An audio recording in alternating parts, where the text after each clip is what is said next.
Test series आपका 9 है, 8 और 7 आपका छूटा हुआ है जो कि आज शाम में आपको आ जाएगा, ठीक है। तो आपको हताश नहीं होना, अब जो है आपसे डेली आज से क्लास आपका होने वाला है। तो चलिए हम लोग बहुत ही अच्छे तरीके से जिस तरह का हमारा सिलसिला चल रहा था होमवर्क सीरीज का, आज हम लोग 90 क्रम के सिलसिले को ऊपर आए हुए हैं। तो आप लोग एकदम बने रहिए और देखते हैं पहले नंबर क्वेश्चन की तरफ। और जो भी इसका पीडीएफ प्राप्त करना चाहते हैं टेलीग्राम लिंक से ज्वाइन कर जाएंगे, वहीं पर इसका पीडीएफ आपको प्राप्त हो जाएगा। तो यहाँ पर पहला क्वेश्चन आज का पूछा गया था, पहला क्वेश्चन को ध्यान से देखिए और जवाब देने का प्रयास कीजिए। दिया गया है सिपरी द्वारा जारी रिपोर्ट के अनुसार परमाणु हथियार में भारत का स्थान क्या है। देखिए परमाणु हथियार में अगर बात करेगा भारत, परमाणु हथियार का कौन जारी करता है, सिपरी जारी करता है। और इसमें भारत का स्थान क्या है, तो छठा स्थान है। तो ये चीज एकदम आपको ध्यान देते हुए चलनी है, ठीक है। परमाणु हथियार क्षमता मामले में शीर्ष देश कौन है। अगर शीर्ष देश का बात करेगा सबसे पहले कौन आता है, अमेरिका आता है, ठीक है। अमेरिका के बाद आपका कौन आता है, अमेरिका के बाद रूस आता है। रूस के बाद अमेरिका हो गया, रूस हो गया, कनाडा हो गया, ये सब जो है आपका आता है। उसके बाद चीन आता है, तब आपका जाके भारत फिर आता है। भारत का पहला परमाणु परीक्षण कब हुआ था, यानी कि भारत में पहला परमाणु परीक्षण जो है कब हुआ था, तो याद रखनी है 1974 में हुआ था। और ये कहाँ पर हुआ था, तो राजस्थान के पोखरण में हुआ था। आपको पता है क्या, पर राजस्थान के पोखरण में हुआ था, जो कि असफल रह गया था, क्योंकि ये जो है बोल सकते हैं भूमिगत था। क्या बोल सकते हैं, भूमिगत परीक्षण किया गया था, ठीक है। चलिए बढ़ेंगे अगले सवाल की तरफ। किस देश ने भारत के मसाला ब्रांड एवरेस्ट और एमडीएच पर प्रतिबंध लगा दिया था। आपको पता होगा कि मसाला ब्रांड जो एवरेस्ट का आता था और एमडीएच पर, उस पर जो है हांगकांग सरकार ने जो है प्रतिबंध लगा दिया है। हांगकांग सरकार जो है याद रखनी है प्रतिबंध लगा दिया है, हांगकांग बोल सकते हैं, हांगकांग, ठीक है। हांगकांग कहाँ का शहर है, तो याद रखनी है चीन का शहर है। कहाँ का है, चीन का शहर है, तो ये भी चीज ध्यान रखनी है। नेक्स्ट को दिया गया है भारत में बड़ी इलायची का सर्वाधिक उत्पादक राज्य कौन है। देखिए बड़ी इलायची की बात करेगा तब आपका क्या हो जाएगा, सिक्किम राज्य हो जाएगा, ठीक है। और अगर छोटी इलायची की बात करेगा तब आपका केरल हो जाएगा। केरल में कार्डमम पहाड़ी, ये कार्डमम पहाड़ी की अवस्थिति भारत में कहाँ है, केरल में है। और इसी को हम लोग बोलते हैं क्या, याद रखनी है इलायची पहाड़ी। क्या बोलते हैं, इलायची पहाड़ी, इसी को जाना जाता है, क्योंकि इसको हम लोग यहाँ पर सबसे ज्यादा छोटी इलायची पाई जाती है। वहीं पर बड़ी इलायची अगर आपको पूछेगा तो वो आपका सिक्किम राइट आंसर हो जाएगा। और अगर दक्षिणतम पहाड़ बोलेगा, भारत का सबसे दक्षिणतम पहाड़ कौन है, तो याद रखनी है कार्डमम की पहाड़ी ही इसको बोला जाता है, ठीक है। चलिए बढ़ेंगे हम लोग अगले प्रश्न की तरफ। नेक्स्ट क्वेश्चन को ध्यान से देखिए क्या बोल रहा है। किन दो यूरोपीय देशों को शेंगेन क्षेत्र में शामिल किया गया। और कल आपको बता देना चाहते हैं कि कल जो है आपका फुल लेंथ टेस्ट आएगा, वीडियो आपको 8 पीएम में, 8 एम में जो है आपको प्रोवाइड हो जाएगा। आप लोग उसको पहले बनाइएगा, तब जो हम आपको 7 एम में ही, मतलब सुबह ही आपको क्वेश्चन वो भेज देंगे। और उसको आपको बना लेना 100 क्वेश्चन, और उसका जो है 10 बजे से आपको डिस्कशन स्टार्ट हो जाएगा यूट्यूब पे। और उसको देखना है और बताना है कि आपने उसमें कितना नंबर आया। आपको जो जितना दिन ये अभी सीरीज चला है 9 सीरीज, उसी में से क्वेश्चन वो दिया जाएगा। और उसमें 100 क्वेश्चन रहेगा, 100 क्वेश्चन आपको दरोगा बेस्ट पर रहेगा और उसको आपको बनानी है, ठीक है। तो चलिए बढ़ेंगे हम लोग अगले सवाल की तरफ। बोल रहा है किन दो यूरोपीय देशों को सोंगेन क्षेत्र में शामिल किया गया। यूरोपीय देश का दो देश ऐसा है यहाँ पर याद रखनी है जिसको कि सोंगेन क्षेत्र में शामिल किया गया। एक है आपका बुल्गारिया, क्या बोलते हैं, बुल्गारिया। और एक है आपका रोमानिया, क्या हो जाएगा, रोमानिया हो जाएगा, ठीक है। इनको ध्यान देते हुए चलनी है। और देखिए शेंगेन क्षेत्र में यूरोप के कितने देश शामिल है, तो इसमें जो है 29 देश शामिल है। कितने देश शामिल है, 29 देश शामिल है। तो ये चीज भी याद रखनी है। यूरोप में वीजा मुक्त क्षेत्रों का संघ क्या कहलाता है, ये चीज बोला गया। यूरोप में जो है वीजा मुक्त क्षेत्र को क्या कहलाता है, तो यही शेंगेन क्षेत्र कहलाता है। शेंगेन क्षेत्र कहने का मतलब हुआ कि बिना वीजा के आप वहां पर घूम सकते हैं, ठीक है। चलिए आगे की सवाल को हम लोग देखेंगे। हाल ही में किस देश के सांसदों ने हाथ में गीता और बाइबल लेकर शपथ ग्रहण किया। तो किस देश ने, याद रखनी है गीता और बाइबल। गीता जो है किसका रचना है, याद रखनी है हिंदू का धर्म ग्रंथ है। और बाइबल बोल सकते हैं ईसाई का है। किसका है, ईसाई का है। ये भी चीज ध्यान दीजिएगा। और किस देश ने, तो ब्रिटेन के देश ने शपथ लिया है। किसने लिया है, ब्रिटेन के देश ने संसद में हाथ लिए शपथ लिया है। भारत में संसदीय व्यवस्था किस देश से ली गई है, तो आपको पता होगा भारत में जो संसदीय व्यवस्था है यह कहाँ से लिया गया है, ब्रिटेन से लिया गया है। वहीं पूछेगा अगर संघीय शासन कहाँ से लिया गया है, संघीय शासन की जब भी बात करेगा तब आपका हो जाएगा कहाँ से लिया है, तो कनाडा से लिया है, ठीक है। चलिए अब देखिए किस देश में लेबर पार्टी की नई सरकार बनी है। लेबर पार्टी की नई सरकार भी आपको ब्रिटेन में ही बनी है। कहाँ पर बनी है, ब्रिटेन में ही बनी है, ठीक है। चलिए देखिए नेक्स्ट क्वेश्चन क्या बोला गया है। संघाई सहयोग संगठन का 10वां स्थायी सदस्य कौन सा देश बना है। देखिए संघाई सहयोग संगठन की बात करेगा तो 10वां इसका सदस्य जो है बेलारूस बना है। कौन बने हैं, बेलारूस बने हैं, आपको पता होगी, ठीक है। अब देखिए यहाँ पर एससीओ के बारे में थोड़ा सा जानकारी रहना चाहिए। इसका जो गठन कब किया गया था, तो 2001 में किया गया था।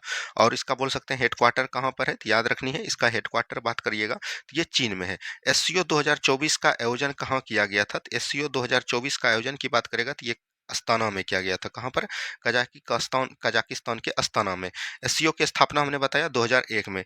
वर्ष 2025 के लिए एससीओ का सांस्कृतिक राजधानी कौन बना है? सांस्कृतिक राजधानी की बात करेगा अगर यही 2024 में 2022 में पूछता 2022 का, तब आपका हो जाता वाराणसी, ठीक है। लेकिन अभी जो बनाया गया है तो याद रखनी है किंगदाओ को बनाया गया। कहाँ पर? किंगदाओ बोल सकते हैं, ठीक है। किंगदाओ बनाया गया है। किंगदाओ कहाँ पर है? चीन में है। चलिए बढ़ेंगे अगले सवाल की तरफ। हैती में फंसे भारतीयों को निकालने के लिए भारत सरकार द्वारा कौन सा ऑपरेशन चलाया गया?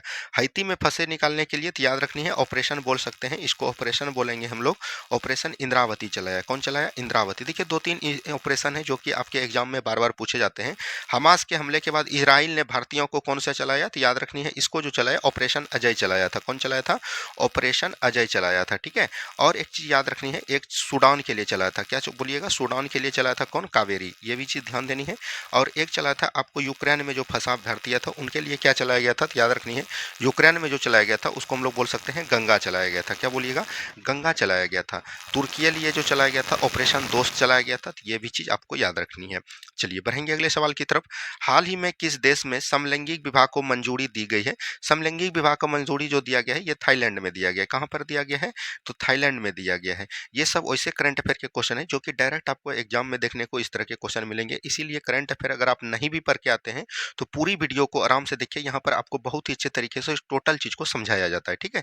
अगर पूछा जाएगा कि आपको भारत में समलैंगिक विवाह है, नहीं था, लेकिन याद रखनी है उसको जो है समाप्त कर दिया गया है, बंद कर दिया गया है। तो ये भी चीज याद रखनी है। चलिए बढ़ेंगे अगले सवाल की तरफ। किस देश ने अनिवार्य सैन्य सेवा कानून लागू किया जिसमें बुलाए जाने पर कम से कम 2 साल सेना में सेवा देनी होगी? तो ये आपका कौन है? तो याद रखनी है म्यांमार हो जाएगा। क्या हो जाएगा? म्यांमार देश हो जाएगा। तो ये भी चीज याद रखनी है। अच्छा म्यांमार जो है आप लोग कई बार हमने बताया कि भारत से कितना किलोमीटर का सीमा साझा करता है, तो याद रखनी है 1643 किलोमीटर का सीमा साझा करती है और भारत के 4 राज्यों के साथ सीमा साझा करती है, ठीक है। और वो कौन कौन है? तो याद रखनी है सबसे पहले आपका नागालैंड आता है, नागालैंड, उसके बाद अरुणाचल प्रदेश आता है, पहले अरुणाचल प्रदेश तब नागालैंड आता है, उसके बाद याद रखनी है मणिपुर आता है। कौन आता है? मणिपुर आता है। उसके बाद याद रखनी है मिजोरम आता है। तो इस सभी बातों को भी याद रखनी है।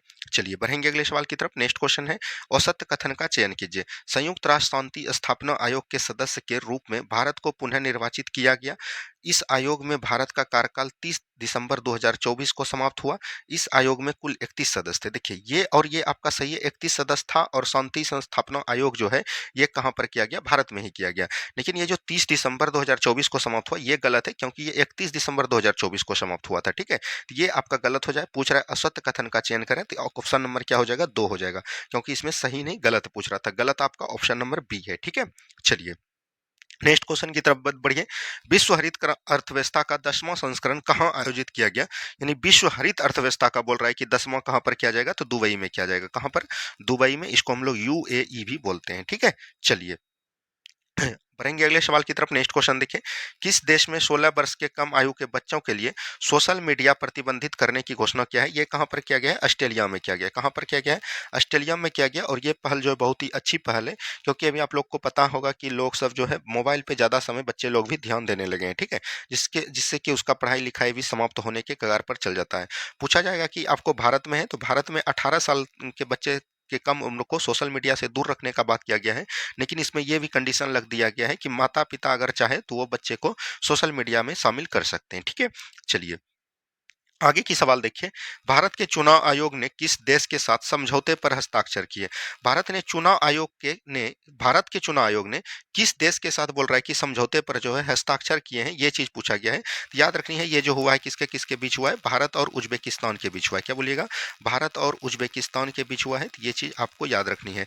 अब यहाँ पर थोड़ा सा बात आता है चुनाव आयोग। चुनाव आयोग के बारे में थोड़ा सा जानकारी आपको रहनी चाहिए। चुनाव आयोग पूछेगा आपको कौन सा निकाय है? तो याद रखनी है संवैधानिक निकाय है, क्योंकि इसका जो है भाग 15 में है और अनुच्छेद 324 में इसका वर्णन किया गया है। चुनाव आयोग की बात करिएगा तो ये 3 सदस्यीय हुआ करते हैं। और इसका अगर पूछेगा कि सबसे पहले चुनाव आयुक्त कौन थे, सबसे पहले अगर पूछेगा तो याद रखनी है शिवकुमार सेन हो जाएंगे। कौन हो जाएंगे? शिवकुमार सेन, ठीक है। शिवकुमार सेन हो जाएंगे।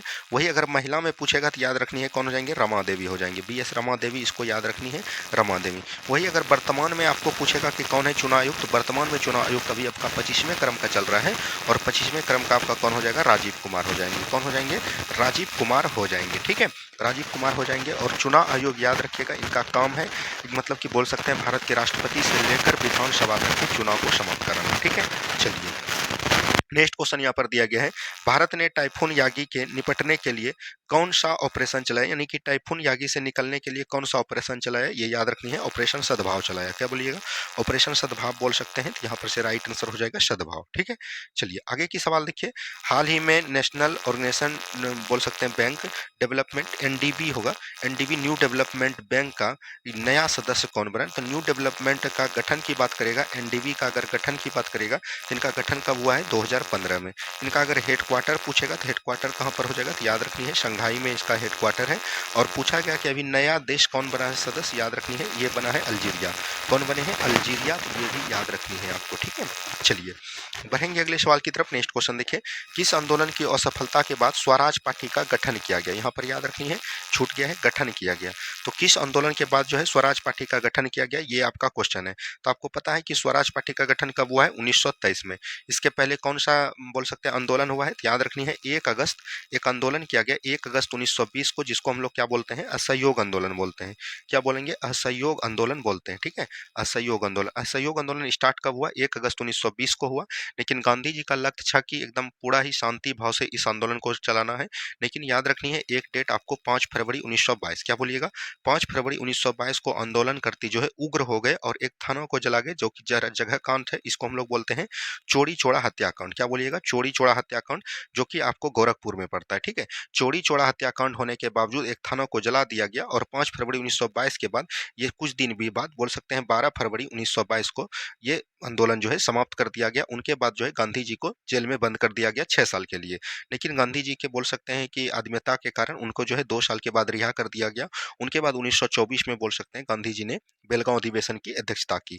यहाँ पर बात आता है आपका स्वराज पार्टी। उसके बाद जो है स्वराज पार्टी का गठन 1923 में किया गया और 1923 में जो स्वराज पार्टी का गठन किया गया, ये किसके किसके द्वारा किया गया, तो याद रखनी है चितरंजन दास। क्या बोलिएगा, चितरंजन दास, और बोल सकते हैं मोतीलाल नेहरू। क्या बोलिएगा, मोतीलाल नेहरू। मोतीलाल नेहरू स्वराज पार्टी के सचिव थे और चितरंजन बोल सकते हैं, चितरंजन दास जो है स्वराज पार्टी के अध्यक्ष थे। ठीक है, चलिए बढ़ेंगे अगले सवाल की तरफ।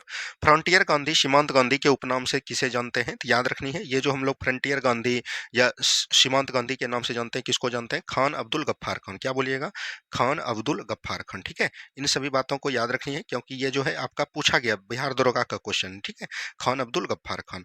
आगे की तरफ बढ़िए, नेक्स्ट क्वेश्चन देखिए क्या बोला गया है। नेक्स्ट क्वेश्चन यहाँ पर दिया गया है, सन 1983 में गठित समिति जो केंद्र और राज्यों के वैधानिक, प्रशासनिक और वित्तीय मामलों से संबंधित है। केंद्र और राज्य का जब भी बात आएगा तो आपको याद रखनी है सरकारिया आयोग। क्या याद रखनी है, सरकारिया आयोग को एकदम आपको ध्यान देनी है। सरकारिया आयोग का संबंध किससे है, तो केंद्र राष्ट्र संबंध से। एक और याद रखनी है पुंछी आयोग। क्या बोलिएगा, पुंछी आयोग। पुंछी आयोग का भी संबंध किससे हो जाएगा, तो ये हो जाएगा आपका, याद रखनी है सरकारिया मतलब केंद्र राष्ट्र संबंध से। एक और याद रखनी है संथानम। क्या बोलिएगा, संथानम समिति। संथानम समिति याद रखनी है, संथानम समिति के द्वारा जो है सीबीसी का गठन किया गया, सेंट्रल विजिलेंस कमीशन का गठन किया गया। एक और याद रखनी है दिनेश गोस्वामी समिति। क्या बोलिएगा, दिनेश गोस्वामी समिति। दिनेश गोस्वामी समिति का किससे संबंधित है, तो याद रखनी है इसका जो है चुनाव संबंधित है। किससे, चुनाव से संबंधित है, तो ये भी बात आपको ध्यान देते हुए चलनी है। ठीक है, चलिए नेक्स्ट क्वेश्चन है, कौन सा पादप हार्मोन पौधे की कोशिकाओं के दीर्घाकरण द्वारा वृद्धि को नियंत्रित करता है। अगर कोशिका यहाँ पर बात कर दिया तब तो हो जाएगा आपको साइटोकाइनिन। क्या हो जाएगा, साइटोकाइनिन हो जाएगा। ठीक है, साइटोकाइनिन। लेकिन इसमें जो है आप ऑक्जिन के साथ भी जा सकते हैं। क्या बोल सकते हैं, ऑक्जिन के साथ भी जा सकते हैं। देखिए पौधे में जो है 4 प्रकार के हार्मोन होते हैं, तो ये भी बात रखनी है। एक आपका होता है ऑक्जिन जो कि वृद्धि हार्मोन है। उसके बाद होता है जिब्रेलिन। क्या बोलिएगा, जिब्रेलिन। जिब्रेलिन की बात करिएगा तो ये जो है बौने पौधे को लंबे करते हैं और ये भी वृद्धि हार्मोन है। एक होता है याद रखनी है एब्सेसिक एसिड। क्या बोलिएगा, एब्सेसिक, एब्सेसिक एसिड। ठीक है, एब्सेसिक एसिड जो है ये एक प्रकार से बोल सकते हैं वृद्धि रोधक है, ये जो है वृद्धि को रोकते हैं। और एक आप प्रकार का गैस होता है पौधे में, उसको हम लोग बोलते हैं एथिलीन। एथिलीन का काम होता है पेड़ पौधे को मतलब जितने भी फल होते हैं उनको पकाना। ठीक है, चलिए नेक्स्ट क्वेश्चन देखिए, खेलों में आजीवन उपलब्धि के लिए दिया जाने वाला सर्वोच्च पुरस्कार कौन सा है, तो ये खेल रत्न पुरस्कार को हम लोग किस नाम से जानते हैं, मेजर ध्यानचंद्र पुरस्कार। क्या बोलिएगा, मेजर ध्यानचंद्र पुरस्कार। ठीक है, मेजर ध्यानचंद पुरस्कार अभी जो है अभी वर्तमान में 4 लोगों को मिला है, तो वो भी चीज़ एकदम आपको याद रखनी है क्योंकि आपके एग्जाम में यहाँ से प्रश्न पूछे जाते हैं। एक आपका कौन हो जाएगा, मनु भाकर हो जाएंगे। ठीक है, एक आपको याद रखनी है कौन हो जाएगा, मनु भाकर के बाद आपको ध्यान देनी है जैसे आपका हो जाएगा एक और मनप्रीत सिंह। क्या बोलिएगा, मनप्रीत सिंह। उसके बाद एक परवीन कुमार नाम है। क्या बोलिएगा, परवीन कुमार। ठीक है, और एक याद रखनी है क्या हो जाएगा, गुकेश कुमार। तो इन सभी को याद रखनी रखनी है क्योंकि इस 4 व्यक्ति को जो है मेजर ध्यानचंद्र पुरस्कार मिला है। ठीक है, चलिए बढ़ेंगे अगले सवाल की तरफ। नेक्स्ट क्वेश्चन देखिए, संघ राज्य क्षेत्रों के मुख्यमंत्री की नियुक्ति किसके द्वारा की जाती है? संघ राज्य क्षेत्रों के मुख्यमंत्री की नियुक्ति की जब बात करेगा, यानी केंद्र शासित प्रदेश की बात कर रहा है, तो संघ राज्य क्षेत्रों की बात करेगा तो ये कौन करते हैं? तो राष्ट्रपति नियुक्ति करते हैं। कौन करते हैं? राष्ट्रपति नियुक्त करते हैं। तो ये भी चीज ध्यान दीजिएगा। वहीं राज्य की बात करेगा तो राज्य का नियुक्त मुख्यमंत्री की कौन करेंगे? तो याद रखनी है, राज्यपाल करेंगे। कौन करेंगे? राज्यपाल करेंगे। ठीक है, चलिए बढ़ेंगे हम लोग अगले सवाल की तरफ। मलक्खम किस राज्य का एक मार्शल आर्ट है? मलक्खम की बात करेगा तो ये जो है मध्य प्रदेश का है। कहाँ का है? मध्य प्रदेश का। एक होता है, याद रखनी है, कलाड़ी पट्टू। क्या याद रखनी है? कलाड़ी पट्टू। 2-3 मार्शल आर्ट को एकदम याद रखनी है। एक होता है थांगटा। क्या बोलिएगा? थांगटा। ये दोनों को एकदम आपको याद रखनी है। थांगटा जो है आपका कहाँ पर है? मणिपुर में है। ठीक है, और कलाड़ी पट्टू की बात करेगा तो ये आपका कहाँ पर मार्शल आर्ट होता है? केरल में होता है। ठीक है, चलिए नेक्स्ट क्वेश्चन देखिए, कौन सी भू राजस्व व्यवस्था के अंतर्गत ब्रिटिश भारत की 51% भूमि आई थी? हमने आपको कई बार बताया कि भूमि व्यवस्था जो है ब्रिटिश 51% की बात करेगा तब आपका हो जाएगा रैयतवाड़ी व्यवस्था। क्या बोलिएगा? रैयतवाड़ी व्यवस्था। रैयतवाड़ी व्यवस्था में मालिक जो है किसान खुद होता है था और 51% भूभाग पर। और सबसे पहले इसको 1792 ईस्वी में जो है कहाँ पर लाया गया था? बारामहल में। लेकिन ये पूर्ण रूप से लागू की बात करेगा तो 1820 में लागू हुआ है।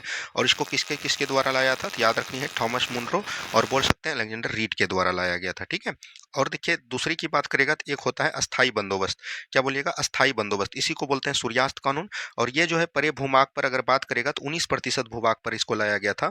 और इसके द्वारा जो है जमींदार जो है मालिक होता था, मतलब किसान मालिक नहीं होता था। जमींदार को कल वसूल के अंग्रेजों को देना होता था और जितना जमींदार वसूलता था उसका जो है 10% हिस्सा जो है जमींदार रखता था। इसीलिए इसमें कर का निर्धारण नहीं किया गया था कि कितना आप किसान से ले सकते हैं।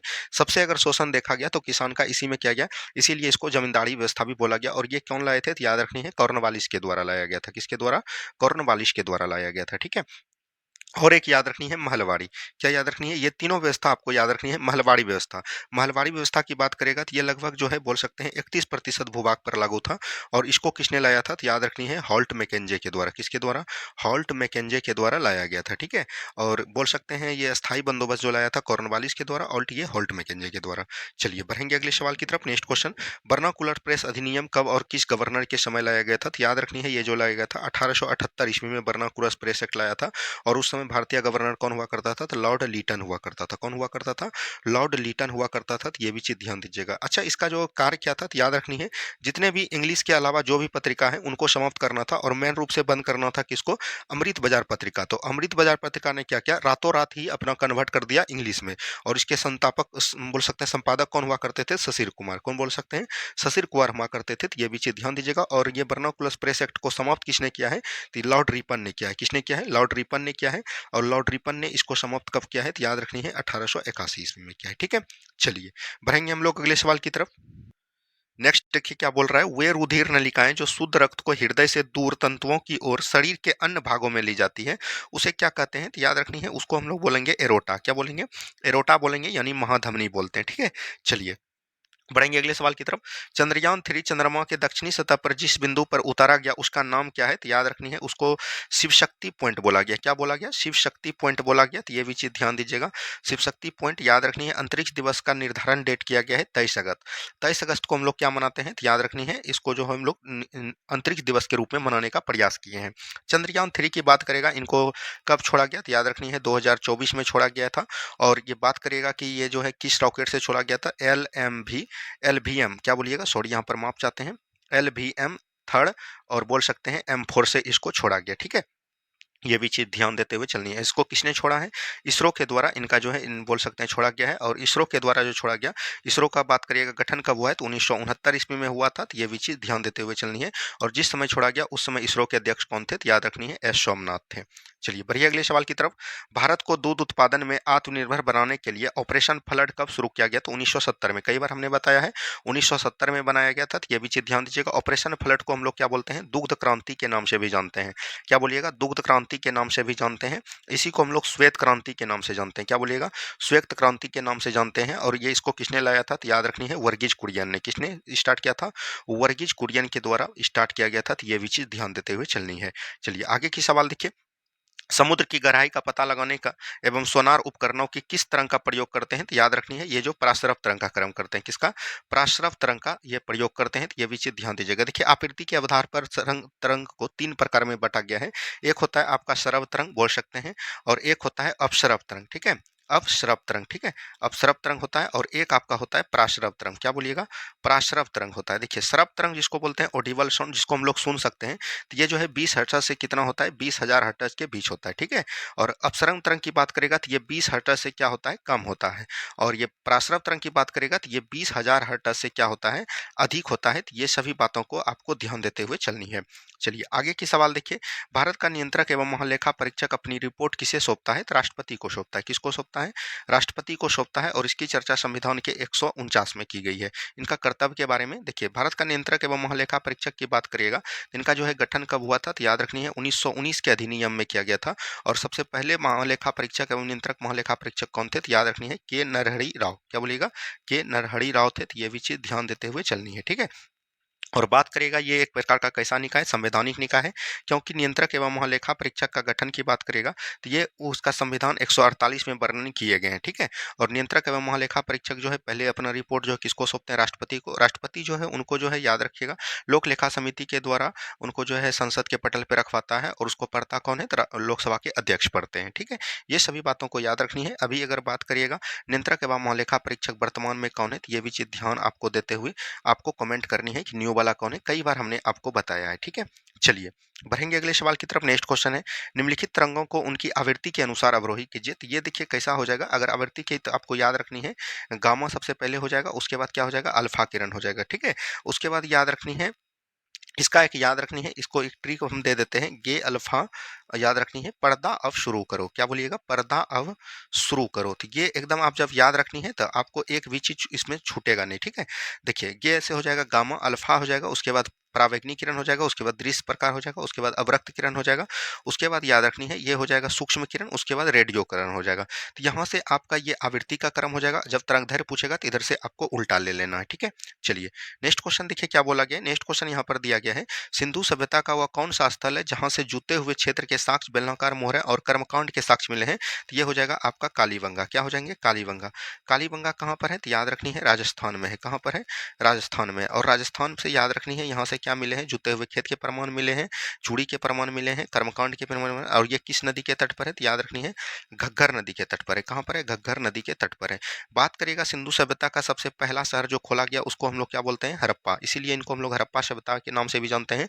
और हड़प्पा सभ्यता जो खोला गया था, कब खोजा गया था? 1921 ईस्वी में। और 1921 ईस्वी में जो इनको खोजा गया, इनका किसने खोज किया था? तो याद रखनी है, ये भी पूछा जाता है, दयाराम साहनी ने किया था।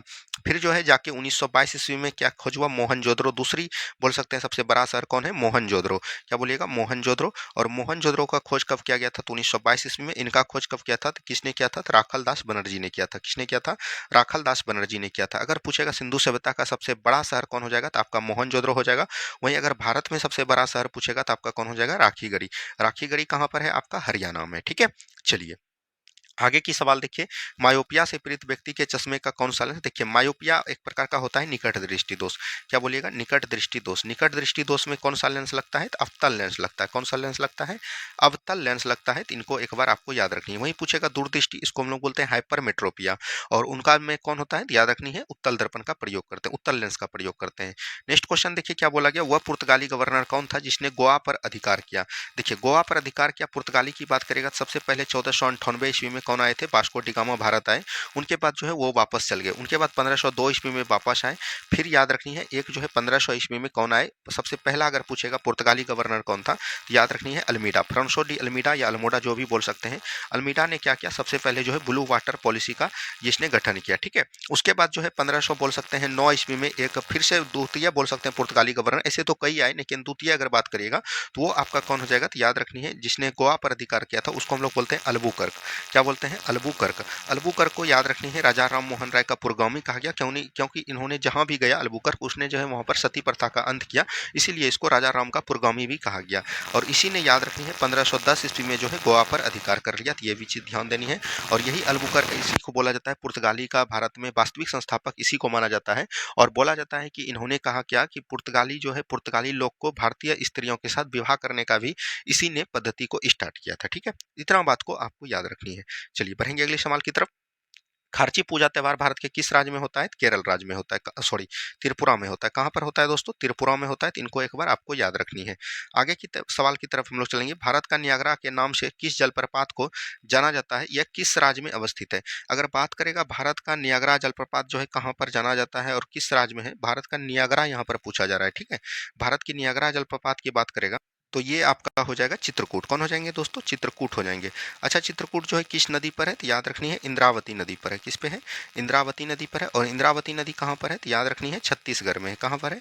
छत्तीसगढ़ में हो जाएगा। ठीक है, चलिए बढ़ेंगे अगले सवाल की तरफ। नेक्स्ट क्वेश्चन देखिए, निम्न में से कौन सा एक सार्वजनिक क्षेत्र का उदाहरण है? तो ये रेल हो जाएगा। क्या हो जाएगा? सार्वजनिक क्षेत्र का उदाहरण कौन हो जाएगा? रेल हो जाएगा। और ये सब जो है निजीकरण यानी बोल सकते हैं प्राइवेट एक प्रकार का संस्था है, Hindalco, Reliance industries. Next question देखिए, पंचायत के लिए गठित समिति बलवंत राय मेहता समिति ने अपना रिपोर्ट कब सौंपी? देखिए, बलवंत राय मेहता समिति ने पंचायत समिति का गठन कब किया? 1957 ईस्वी में गठन किया।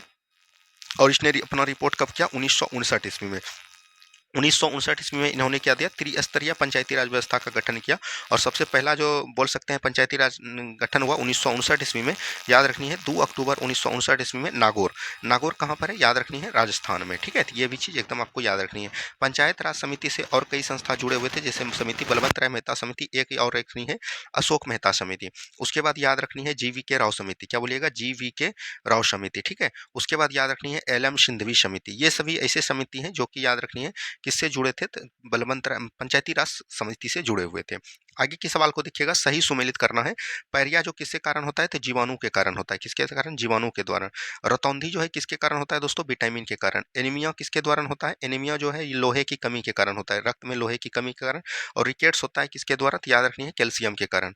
रतौंधी हो जाएगा विटामिन के कारण, पैरिया हो जाएगा जीवाणु के कारण। यहाँ से आपको इस तरह से मिला लेनी है। आगे की सवाल को देखिए, निम्न में से कौन सा कथन गलत है? हीमोफीलिया एक प्रकार का आनुवंशिक बीमारी है, बिल्कुल ठीक। इसको हम लोग शाही रोग भी कहते हैं। हीमोफीलिया का मतलब होता है कि ब्लड क्लॉटिंग आपके शरीर में नहीं होता है। और ये एक ब्रिटेन के महारानी को हुआ था, इसी के लिए इसी के नाम पर इनका शाही बीमारी भी इनको बोला जाता है। हीमोफीलिया से मानव शरीर का प्रभावित अंग पीलिया नहीं हो जाएगा, क्योंकि ब्लड हो जाएगा, क्योंकि ब्लड जो है जमता नहीं है। तो ये चीज ध्यान दीजिएगा, पीलिया नहीं होगा। यहाँ पर से एक आपका सही है, गलत पूछ रहा है तो गलत आपका आंसर 2 हो जाएगा। ठीक है, चलिए बढ़ेंगे अगले सवाल की तरफ। ग्लूकोमा और ट्रेकोमा बीमारी का संबंध मानव शरीर के किस अंग से है? तो ये आपका आई से है, यानी कि बोल सकते हैं आंख से। किससे हो जाएगा? आंख से हो जाएगा। ठीक है, चलिए नेक्स्ट क्वेश्चन देखिए, मानव आंत में पाए जाने वाले एंजाइम जो भोजन को पूर्ण पाचन रस करते हैं, उनका पाचन कहाँ पर से होता है? तो याद रखनी है अग्नाशय से होता है। कहाँ से होता है? अग्नाशय। अग्नाशय से याद रखनी है, अग्नाशय को हम लोग क्या बोलते हैं? मिक्स्ड ग्लैंड के रूप में जानते हैं। किसके? मिक्स्ड ग्लैंड के रूप में जानते हैं, या मिश्रित ग्रंथि बोल सकते हैं। और इसी से याद रखनी है, इसी के बीटा सेल से जो है क्या स्रावित होता है? इंसुलिन स्रावित होता है, जो कि हार्मोन पर बोल सकते हैं मधुमेह पर नियंत्रण करते हैं। ठीक है, चलिए नेक्स्ट क्वेश्चन देखिए, मानव शरीर की सबसे बड़ी और सबसे छोटी कोशिका क्रमशः कौन सी? कई बार हमने बताया मानव शरीर का सबसे बड़ी कोशिका पूछेगा तो आपका न्यूरॉन हो जाएगा, जिसको हम लोग तंत्रिका कोशिका बोलते हैं। और अगर सबसे छोटा की बात करेगा तो आरबीसी भी ले सकते हैं, लेकिन अभी जो है याद रखनी है एक ग्रेनुलम है, उनको याद रखनी है, जो कि मस्तिष्क में पाया जाता है। इसको सबसे छोटा कोशिका मानव शरीर का बताया गया है। और बात करेगा अगर मानव शरीर के बोल सकते हैं जनन कोशिका की बात करेगा तो जनन कोशिका में सबसे बड़ी कौन हो जाएगा? तो याद रखनी है ओवा। और अगर सबसे छोटा में पूछेगा तो वो आपका क्या हो जाएगा? स्पर्म हो जाएगा। ठीक है, और पृथ्वी पर अगर पूछेगा कि सबसे बड़ा कोशिका किसमें होता है तो याद रखनी है ऑस्ट्रिच के अंडे में होता है। ठीक है, शुतुरमुर्ग के अंडे में। और सबसे छोटा पूछेगा तो याद रखनी है माइकोप्लाज्मा जीवाणु में। ठीक है, इन तीनों को एकदम आपको याद रखनी है। बढ़ेंगे अगले सवाल की तरफ। नेक्स्ट क्वेश्चन है, टी लिम्फोसाइट उत्पन्न होता है। टी लिम्फोसाइट जो है अस्थि मज्जा में उत्पन्न होता है। कहाँ पर होता है? अस्थि मज्जा में होता है। ठीक है, चलिए अगला सवाल देखिए, ब्लड कैंसर को आमतौर पर किस नाम से जाना जाता है? ब्लड कैंसर को बोल रहा है कि आमतौर पर किस नाम से जाना जाता है? तो ब्लड कैंसर को हम लोग क्या बोलते हैं? ल्यूकेमिया बोलते हैं। क्या बोलते हैं? ल्यूकेमिया बोला जाता है। ठीक है, तो ये भी चीज ध्यान देते हुए चलनी है। आगे सवाल देखिए, औद्योगिक स्तर पर पेनिसिलिन किस कवक से प्राप्त होता है? औद्योगिक स्तर की बात करेगा, औद्योगिक सबसे पहला अगर पूछेगा कि बोल सकते हैं कि पेन किलर कौन है, तो ये पेनिसिलिन ही हो जाएगा। और इसको जो हम लोग करते हैं किसके करते हैं? तो याद रखनी है पेनिसिलिन पेनिसिलिन बोल सकते हैं, कवक से जो नाम है पेनिसिलिन बोल सकते हैं, नोटिटम है, क्या बोल सकते हैं, नोटिटम। इनका नाम होता है कवक का क्या, पेनिसिलिन नोटिटम। और इसकी खोज किसने किया था, तो अलेक्जेंडर फ्लेमिंग ने किया था। किसने बोल सकते हैं, अलेक्जेंडर फ्लेमिंग ने किया था, ठीक है। तो इसको भी याद रखनी है। चलिए बढ़ेंगे अगले सवाल की तरफ। नेक्स्ट क्वेश्चन है, कवक की कोशिका भित्ति किस चीज की बनी होती है, काइटिन की बनी होती है। किसकी बनी होती है, काइटिन की बनी होती है। वहीं अगर पूछेगा कि आपको शैवाल का कोशिका भित्ति किसका बना होता है, तो याद रखनी है सेल्यूलोज का बना होता है। किसका बना होता है, सेल्यूलोज का बना होता है। तो ये भी चीज याद रखनी है, ठीक है। चलिए बढ़ेंगे अगले सवाल की तरफ। नेक्स्ट क्वेश्चन है, सूची 1 को सूची 2 से मिलाना है। देखिए एनाफिलीज, एनाफिलीज जो है किसके द्वारा होता है, तो याद रखनी है ये जो है मच्छर के द्वारा। क्यूलैक्स है यहाँ पर, रेत की मक्खी है। रेत की मक्खी सैंड फ्लाई, सीसी मक्खी किसको कहते हैं, नींद की बीमारी को, ठीक है। और रेत मक्खी हम लोग किसको बोलते हैं, रेत की मक्खी को हम लोग बोलते हैं कालाजार, ठीक है। और क्यूलैक्स जो है फलेरिया होता है, और एनाफिलीज जो है मच्छर के कारण मलेरिया द्वारा होता है। तो ये चीज मिला लीजिएगा। अगला सवाल है, कालाजार उत्पन्न करने वाला प्रोटोजोआ है। कालाजार उत्पन्न करने वाला अगर प्रोटोजोआ बोलेगा तो ये इसका नाम होता है, याद रखनी है, ल्यूमेनो बोल सकते हैं, ल्यूमेनोसियासिस इनका नाम है, सिलासिस, ठीक है। तो ये चीज ध्यान दीजिएगा, एक और बार देख लीजिएगा, ल्यूमेनसियासिस हो जाएगा बिल्कुल राइट आंसर, ठीक है। चलिए बढ़ेंगे अगले सवाल की तरफ। निम्नलिखित में से कौन सा तीव्र जठरस स्रावित संक्रमण पैदा करने वाला एक जल जनित रोग है, तो यही हो जाएगा गैस्ट्रो, क्या बोल सकते हैं, गैस्ट्रो हो जाएगा। तो ये चीज ध्यान दीजिएगा, गैस्ट्रोलॉजी बोल सकते हैं इनको। तो ये भी चीज याद रखनी है। अगला सवाल देखिए क्या बोला गया, मलेरिया तथा डेंगू में निम्नलिखित में से क्या समानता है।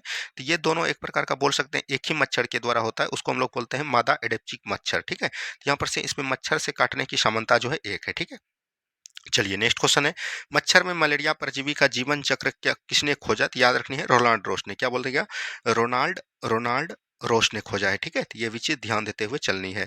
चलिए बढ़ेंगे अगले सवाल की तरफ। नेक्स्ट क्वेश्चन देखिए, टेब के टीके द्वारा निम्नलिखित में से किस रोग का नियंत्रण किया जाता है, तो ये याद रखनी है टाइफाइड का। क्या बोलिएगा, टाइफाइड का टीका का खोज किया जाता है। तो ये भी चीज ध्यान देते हुए चलनी है।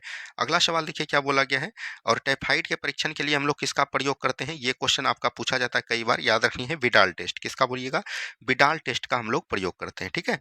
चलिए नेक्स्ट क्वेश्चन देखिए क्या बोला गया है। नेक्स्ट क्वेश्चन है, बच्चे को किस रोग से प्रतिरक्षित करने के लिए डीपीटी, क्या बोलिएगा, डीपीटी का टीका प्रदर्शित करते हैं। तो याद रखिएगा, डी से क्या हो जाएगा, डिप्थीरिया, क्या बोलिएगा, डिप्थीरिया। पी से क्या हो जाएगा, परट्यूटिस, क्या बोलिएगा, परट्यूटिस हो जाएगा, जिसको काली खांसी बोलते हैं।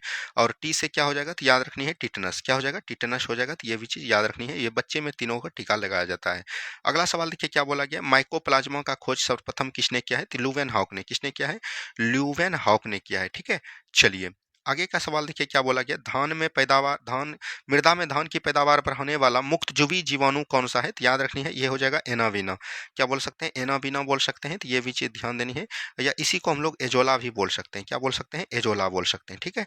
चलिए बढ़ेंगे अगले सवाल की तरफ। नेक्स्ट क्वेश्चन है, मानव के आंत में कौन सा बैक्टीरिया पाया जाता है। मानव के आंत में अगर बात करिएगा तो ये हो जाएगा ई कोलाई बैक्टीरिया पाया जाता है। क्या बोलिएगा, ई कोलाई बैक्टीरिया पाया जाता है। ये भी चीज याद रखते हुए चलनी है। आगे की सवाल को देखिएगा। नेक्स्ट क्वेश्चन है, जो जीवाणु सीधे ही वायुमंडल नाइट्रोजन का नाइट्रोजन के यौगिक में बदलते हैं क्या कहलाते हैं, तो राइबोसोम बदलते हैं। क्या बोलेंगे, राइबोसोम होते हैं, ठीक है। राइबोसोम याद रखिएगा, प्रोटीन संश्लेषण में महत्वपूर्ण कार्य निभाता है कौन, राइबोजियम। आगे का सवाल देखिए, एड्स मोना प्रति छाहिनता विषाणु के द्वारा होता है जो है, तो यह एक प्रकार का विषाणु के द्वारा होता है। तो ये वायरस हो जाएगा इनका बिल्कुल राइट आंसर, ठीक है। चलिए आगे की सवाल देखिए, निम्नलिखित में से कौन सा विकल्प सही नहीं है। रूबेला वायरस को खसरा कहते हैं बिल्कुल, बेरियोला वायरस को चेचक कहते हैं, बेरसेला वायरस को छोटी माता कहते हैं, मिक्सो वायरस को रूबेला कहते हैं। क्या बोलते हैं, रूबेला कहते हैं। प्लेग जो है ये याद रखनी है, जीवाणु जनित रोग है। क्या बोलिएगा, जीवाणु जनित रोग है, ठीक है। चलिए आगे की सवाल को देखिएगा, सिल्वर नाइट्रेट के विलयन में तांबे के तार लटकाने पर तांबे की तार पर चमकीला सरबत परत बैठ जाता है, जिसके देखिए जिस पर जो है तांबा का यहाँ पर तांबे के तार पर अगर परत बैठ रहा है, तो ये जो है तांबा क्या हो जाएगा, अधिक अभिक्रियाशील है। क्या बोलिएगा, तांबा जो है अधिक अभिक्रियाशील है। तो इसको एक बार आपको याद रखनी है, ठीक है। चलिए बढ़ेंगे अगले सवाल की तरफ। नेक्स्ट देखिए, निम्नलिखित में से कौन सी एक परिघटना रासायनिक अभिक्रिया से संबंधित है। रासायनिक अभिक्रिया देखिए, सिलेंडर में उच्च दाब पर नाइट्रोजन गैस का भंडारण, जब उच्च दाब पर नाइट्रोजन गैस का भंडारण करेंगे फिर से ये वापस भौतिक अभिक्रिया हो जाएगा ये। और कार्बन डाइऑक्साइड गैस को तरल रूप में परिवर्तित करना, ये भी एक प्रकार का भौतिक है। तांबे के पत्थर को उच्च ताप पर गर्म करना, यही हो जाएगा। जब इसका गर्म कीजिएगा तो इसका आकार रंग सभी परिवर्तित हो जाएगा, इसी को हम लोग रासायनिक अभिक्रिया बोलते हैं। आगे के सवाल को देखेंगे, निम्नलिखित कथनों पर विचार करें। एंजाइम जटिल नाइट्रोजन युक्त अकार्बनिक यौगिक है। नहीं, सबसे पहले तो ये गलत हो जाएगा क्योंकि ये कार्बनिक यौगिक है। एंजाइम विशिष्ट प्रकृति के होते हैं, बिल्कुल ठीक है, 2 आपका सही हो जाएगा। आगे की सवाल देखिए, धनायन तब बनाता है जब, जो याद रखनी है, परमाणु जो है इलेक्ट्रॉन त्याग कर सकता है। धनायन कब बनेगा? जो धन होगा वही, जिसके पास धन होगा वही तो दूसरे को देगा, यानी त्याग करने वाला को धनायन और ग्रहण करने वालों को हम लोग क्या बोलते हैं? ऋणायन बोलते हैं। क्या बोलेंगे? ऋणायन बोलते हैं, ठीक है? तो ये इसको भी याद रखनी है। चलिए बढ़ेंगे अगले सवाल की तरफ। नेक्स्ट क्वेश्चन देखिए, निम्नलिखित कथनों पर विचार करें। रासायनिक बंधन का टूटना ऊष्माशोषी अभिक्रिया नहीं, रासायनिक बंधन जब भी टूटेगा तो वो क्या हो जाएगा? ऊष्माशोषी अभिक्रिया हो जाएगा। और रासायनिक बंधन का निर्माण जो है ऊष्माशोषी अभिक्रिया है। रासायनिक बंधन जब भी टूटेगा तो ऊष्माक्षेपी अभिक्रिया होगा, और रासायनिक बंधन का जब भी निर्माण होगा तो ऊष्माशोषित, यहाँ पर से दोनों का दोनों कथन गलत है, ठीक है? चलिए नेक्स्ट क्वेश्चन है, किसी कालीन की सफाई के लिए यदि उसे छड़ी से पीटा जाता है तो उसमें कौन सा नियम होता है? तो जड़त्व का नियम, या बोल सकते हैं गति का पहला नियम होता है, ठीक है? क्योंकि जब भी हम छड़ी से पीटते हैं, गति का पहला नियम क्या कहता है? जो भी वस्तु या व्यक्ति जो भी अवस्था में है वो अपना अवस्था में बना रहती है, ना कि उसको गति किया जाए, ना कि उसको रोका जाए। तो वहीं पर यहाँ जो छड़ी से जब हम कालीन को पीसते हैं या कम्बल को पीसते हैं, तो कम्बल जो है मतलब कि हट जाता है, लेकिन धुआं जो उसका मतलब बोल सकते हैं धूल जो है, धूल एक ही जगह पे रहता है जो कि नीचे की ओर गिर जाता है। तो ये चीज ध्यान दीजिएगा। गति का दूसरे नियम से हमको फार्मूला प्राप्त होता है, F बराबर ma। और गति का तीसरा नियम क्या होता है? कि क्रिया के विपरीत प्रतिक्रिया। चलिए बढ़ेंगे अगले सवाल की तरफ। गुरुत्वाकर्षण के सार्वभौमिक नियम का प्रतिपादन किसने दिया है? तो न्यूटन ने दिया है। किसने दिया है? न्यूटन ने दिया है। अगला सवाल देखिए, यदि अभिलंब बल दुगुना कर दिया जाए तो घर्षण गुणांक क्या हो जाएगा? तो समान रहेगा, क्योंकि अभिलंब बल की याद रखनी है mv स्क्वायर बटे r होता है। तो ये भी चीज आपको याद रखनी है फार्मूला। आगे सवाल देखिए, घर्षण बल लगता है अपेक्षित गति के किस दिशा में? हमेशा विपरीत दिशा में, बोल सकते हैं ऋणात्मक दिशा में, ठीक है?